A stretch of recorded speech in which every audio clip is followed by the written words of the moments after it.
Il est tout juste 19h30 heure d'Alger, vous regardez le 24 News. Merci de nous rejoindre pour cette nouvelle édition 100% africaine. Tout de suite les titres.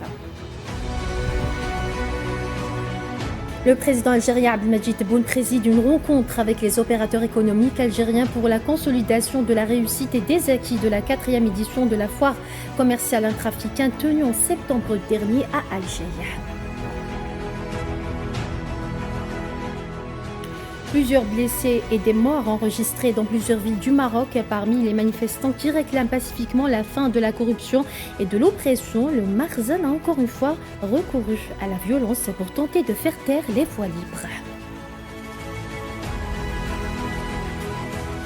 Et au Soudan, la situation ne cesse de se détériorer. 6 morts et 10 blessés dans une attaque des FSR à Al-Fasher. Les détails dans ce journal.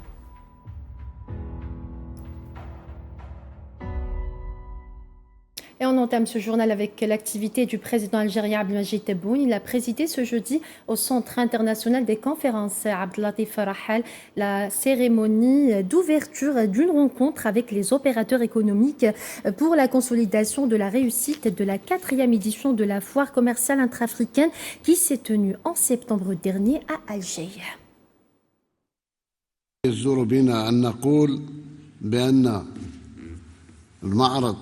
للتجارة البينية الإفريقية تجاوز كل التوقعات، حيث تم توقيع عقود بقيمة 48 مليار فاصل 3 مليون دولار، أي أكثر من 44 مليار دولار متوقعة. كنا متوقعين 44، الحمد لله وصلنا إلى 48. إن دلائل النجاح التي تكشفها الأرقام المذكورة هي ثمرة تعبئة جماعية استقطبت الفاعلين الاقتصاديين الوطنيين والمؤسسات الاقتصادية والشركاء الأفارقة والدوليين الذين وجدوا في الجزائر مناخا استثماريا جذابا ومضمونا نجني اليوم ثماره بفضل جهود الصناعيين الجزائريين ورواد الأعمال وحاملي المشاريع من الشباب الذين أظهروا أن إنتاجنا الوطني أخذ مساره إلى بلوغ الأهداف التي سطرناها معا، وهي تحقيق الجودة والقدرة التنافسية. Le président algérien a également mis l'accent sur les efforts déployés par les opérateurs économiques algériens au cours des 3 dernières années qui ont prouvé que l'économie algérienne est sur la bonne voie. يأتي هذا اللقاء يعني بعد ما مضينا مع بعض 3 سنوات واحنا نبحث على رواج البضائع والإنتاج الوطني، حتى جاءت فرصة المعرض الأخير للتجارة البينية الإفريقية، والذي كان فرصة أتيحت للمتعاملين الاقتصاديين لإبراز وبصفة ماشي لا تجذب الأنظار، بصفة اللي خلات الجزائر تكتشف من جديد من طرف إفريقيا والأشقاء الإفريقيين وحتى من الدول الأخرى، لأن ما ننساش باللي ما بين العارضين وما بين الحضور كانت 21 دولة خارج إفريقيا اللي شاركوا معنا في المعرض. إذن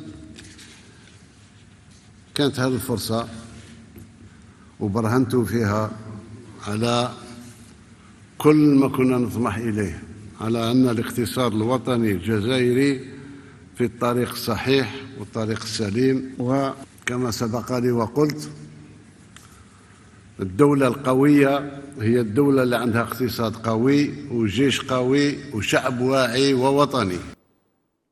Par ailleurs, le président algérien a mis l'accent sur la mise en œuvre concrète de tout ce qui a été convenu avec nos frères africains et d'autres partenaires. النجاح الباهر الذي حققناه معا ما لازمش يخلينا نمر الكرام على هذا المعرض، فجاء وقت تركيز والتطبيق لكل ما اتفقتم عليه مع أشقائنا الأفارقة وغيرهم. إذن لازم استمرارية في العلاقات، وأظن أن اللي زاروكم واللي اتفقتوا معاهم واللي مضيتوا معاهم ينتظروا كذلك في خطوات أخرى باش تتصلوا بهم، ربما تعزموهم مرة أخرى يعاودوا يجوا، تبقى علاقات دائمة بيناتكم، ما هيش علاقات ظرفية مضينا وبقى على خير. لأن مكانة الجزائر تقتضي أن يكون مستقبلا انطلاقا من هذا المعرض أن يكون تواجد نتاع الجزائر فعلي ومكثف في كافة إفريقيا. Faisons le point également sur les impressions des opérateurs économiques et des organisations patronales présents lors de cet événement. C'est que ça a donné une visibilité très importante de l'Algérie sur le continent africain. Les Africains ont découvert la production algérienne et on le voit à travers les chiffres qu'a engrangé l'industrie algérienne en termes de contrats conclus qui a été de plus de 11,4 milliards de dollars et en intention de contrats qui vont survenir probablement les 2-3 prochaines années avec plus de 11,6 milliards de dollars. Et au-dessus de tout ça, ce qui est important, c'est qu'il y a eu des contacts avec des entreprises africaines qui ont, comme je vous l'ai dit, découvert le produit algérien, découvert les produits qu'a connu le produit algérien, autant sur le plan qualitatif, autant sur le plan technologique. La secrétaire d'État auprès du ministre des Affaires étrangères algérien chargé des Affaires africaines Selma Barti Mansouri participe à la 22e réunion des ministres des Affaires étrangères d'Afrique et des pays nordiques qui se tient les 2 et 3 octobre 2025 au Zimbabwe sous le thème Innovation pour l'impact, exploiter la technologie et la coopération pour des sociétés prêtes pour l'avenir. Cette réunion offre un cadre pour renforcer le dialogue entre l'Afrique et les pays d'Europe du Nord sur les questions de paix, de sécurité, d'investissement et de commerce, ainsi que l'entrepreneuriat et du rôle de la jeunesse innovante. Pour rappel, l'Algérie avait déjà accueilli la 20e session de cette réunion ministérielle en 2023.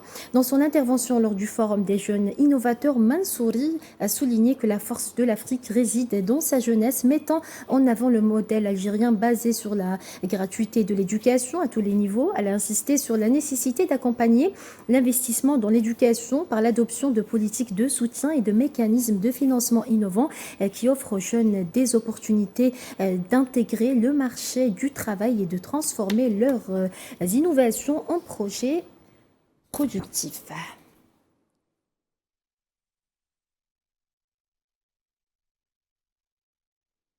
La situation dégénère au Maroc. Au moins 2 personnes ont été assassinées mercredi soir par les forces de l'ordre marocaines qui tentaient de réprimer une manifestation à Al-Qli'a, près de Agadir, dans le cadre du mouvement de protestation pacifique générale qui a gagné l'ensemble du royaume et qui dure depuis maintenant 5 jours. Des vidéos ayant circulé sur les réseaux sociaux ont montré une extrême violence pratiquée contre les manifestants qui ont essuyé des tirs à balles réelles de la part des éléments de la gendarmerie royale. Près de 300 personnes ont également été blessées. Selon un bilan officiel, près de 500 jeunes marocains ont été arrêtés dans la rue, alors que les manifestants, pour la plupart des jeunes, font face à une répression féroce de la part du régime marocain.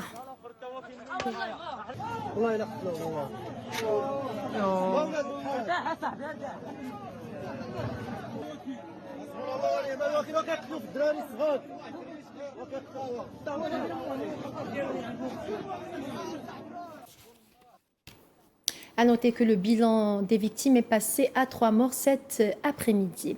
Réprimer violemment les mouvements de protestation est l'unique parade que le Maroc a trouvée pour faire taire les voix des jeunes qui encourent des peines allant jusqu'à la réclusion à perpétuité, poussant pas moins de 15 organisations internationales de défense des droits de l'homme à tirer la sonnette d'alarme. Le point avec Kherdine Bataj. Le Maroc sombre dans le chaos après 5 jours de manifestations pacifiques sous le sceau du mouvement Génération Z 212. Plusieurs villes du pays ont été le théâtre de violents affrontements entre les jeunes manifestants et les forces de l'ordre du Makhzen et qui n'ont pas hésité à ouvrir le feu, symbole d'une répression érigée en logiciel institutionnel et d'un régime qui perd pied. Incapable de répondre aux aspirations du peuple, le gouvernement marocain se repose sur l'appareil répressif. Santé, éducation, lutte contre la corruption et fin des injustices sociales. Les revendications des jeunes trahissent l'état de forfaiture qui règne au sein du gouvernement marocain et le sentiment d'abandon général qu'expriment les Marocains à travers ces manifestations. Ce jeudi, de nouvelles manifestations pacifiques sont prévues dans tout le royaume. Dans le même temps, plus de 15 organisations internationales de défense des droits de l'homme ont condamné la répression excessive exercée par les forces du Makhzen contre les manifestants pacifiques. Une répression qui a coûté la vie, rappelons-le, à 3 personnes et fait des centaines de blessés. Ces condamnations interviennent au moment où les autorités annonçaient leur intention d'imposer de lourdes peines de prison aux personnes arrêtées, allant jusqu'à la réclusion à perpétuité, révélant ainsi clairement que le Makhzen poursuit une politique d'intimidation plutôt que d'écoute vis-à-vis des revendications populaires. Ce développement alarmant a poussé l'Organisation mondiale contre la torture et 14 autres ONG internationales à dénoncer ce qu'elles ont qualifié de crimes politiques caractérisé du Makhzen et la répression croissante exercée par les autorités marocaines contre les manifestations pacifiques qui secouent plusieurs villes du pays depuis samedi dernier. La répression brutale des manifestants pacifiques sortis dans plusieurs villes du Maroc réclamaient de meilleurs services publics et l'expression visible d'un système politique fondé sur la violence, affirme la plateforme espagnole de solidarité avec le peuple sahraoui. N'oubliez pas le Sahara occidental, soulignant la nécessité de la relier à l'occupation du Sahara occidental. Ce qui s'est passé à Rabat, Casablanca ou Marrakech n'est ni un accident, ni une exception. C'est l'expression visible d'un système politique fondé sur la violence, l'absence de liberté et la négation des droits fondamentaux, soutient cette ONG dans un article publié sous le titre « Dénoncer la répression au Maroc est nécessaire. La relier à l'occupation du Sahara occidental est indispensable ». Selon cette organisation, ce que la communauté internationale commence à découvrir aujourd'hui au Maroc, la violence policière contre ses propres citoyens. Le peuple sahraoui le subit depuis près d'un demi-siècle.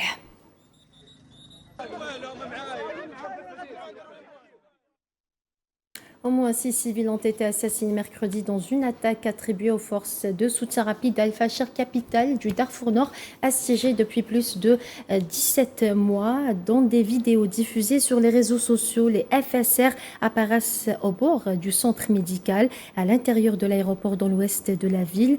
Lundi, la coordinatrice humanitaire de l'ONU pour le Soudan, Denise Brown, a évoqué des rapports faisant état d'exécutions illégales, d'enlèvements et de détention arbitraire.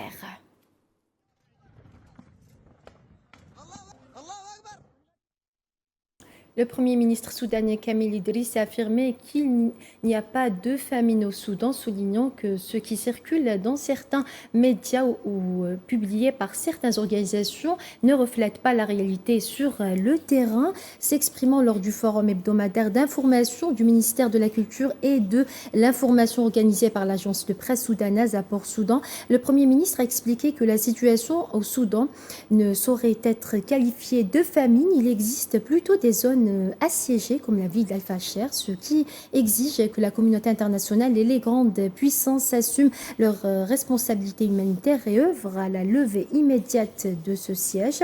Il a ajouté, je cite, « Le Soudan a complètement dépassé le stade des discussions sur la famine et aucune partie ne sera autorisée à soulever à nouveau cette allégation ».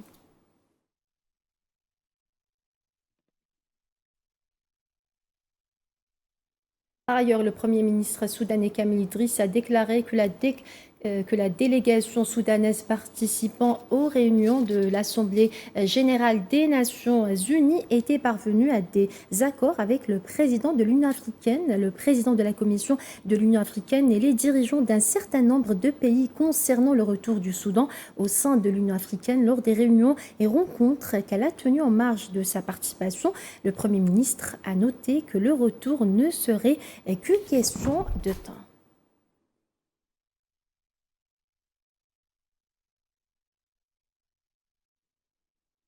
En Namibie, les autorités namibiennes n'ont détecté aucun feu actif dans le port national des Tosha au deuxième jour après les incendies ayant touché 38% de cette réserve naturelle parmi les plus réputées au monde, a annoncé le gouvernement namibien. Cette alerte vitale pour l'industrie touristique, selon les mots de la présidence, a été ravagée par un incendie géant qui s'est déclaré le 22 septembre dernier. We are a little bit Nous sommes quelque peu inquiets de la situation à l'extérieur du parc. Il s'agit désormais de la partie nord-ouest, dans la région d'Ushatiba. Nous avons donc décidé d'en faire notre point de concentration où nous avons déjà déployé du personnel dont une partie était présente dans le parc national pour lutter contre les incendies.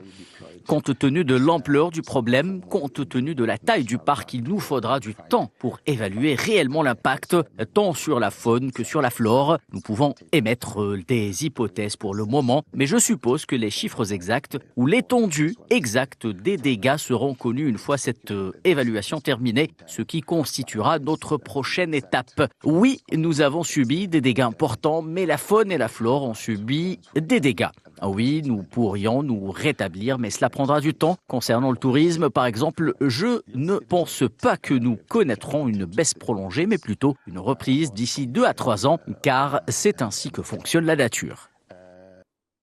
La vice-présidente de la Commission de l'Union africaine, Salma Malika Haddadi, a souligné l'impératif pour le continent africain d'exploiter la transformation numérique comme un outil stratégique pour stimuler le développement et renforcer la gouvernance de l'économie internationale de l'intérieur. Dans une allocution prononcée au nom du président de la Commission de l'Union africaine, Mahmoud Ali Youssouf, lors du sommet G20 Union africaine sur l'intelligence artificielle pour l'Afrique, abrité par l'Afrique du Sud, Haddadi a indiqué que la présence de l'Union africaine à la table du G20 est une reconnaissance du rôle central de l'Afrique dans la définition des priorités mondiales.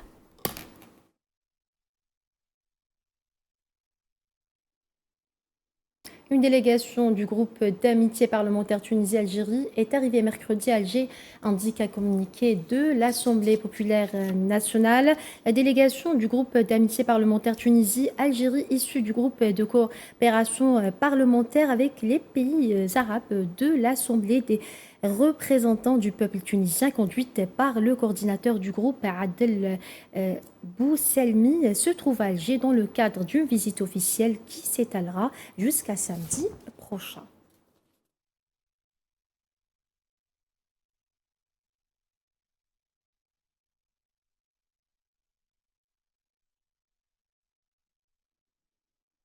Sport football, avant de clôturer ce journal, le sélectionneur de l'équipe algérienne, Vladimir Petkovic, a défendu ce jeudi ses choix pour les 2 derniers matchs qualificatifs au Mondial 2026, le jeudi 9 octobre face à la Somalie à Oran et le mardi 14 octobre devant l'Ouganda à Tizi Ouzou, affirmant avoir retenu les joueurs les plus en forme. Salah Faisal. Alger, 2 octobre 2025. Il fait frais, seulement 26 degrés à 15 heures. Le temps est ensoleillé, le ciel est dégagé et la vue est claire. Le sélectionneur de l'équipe nationale algérienne, Vladimir Petkovic, est face à la presse à l'enceinte sportive Nelson Mandela Stadium, en prévision du prochain stage de l'équipe nationale, prévu du 6 au 14 octobre 2025. Les Verts disputent 2 matchs pour les éliminatoires de la Coupe du Monde de la FIFA, face à la Somalie le 9 octobre à Oran et contre l'Ouganda le 14 octobre à Tizi Ouzou. L'entraîneur des Verts annonce la liste des 26 joueurs retenus pour ce stage. Avec son accent italien, il ne fait qu'énoncer les noms et les surprises sont tombées. Le Suisse a fait le ménage dans son groupe.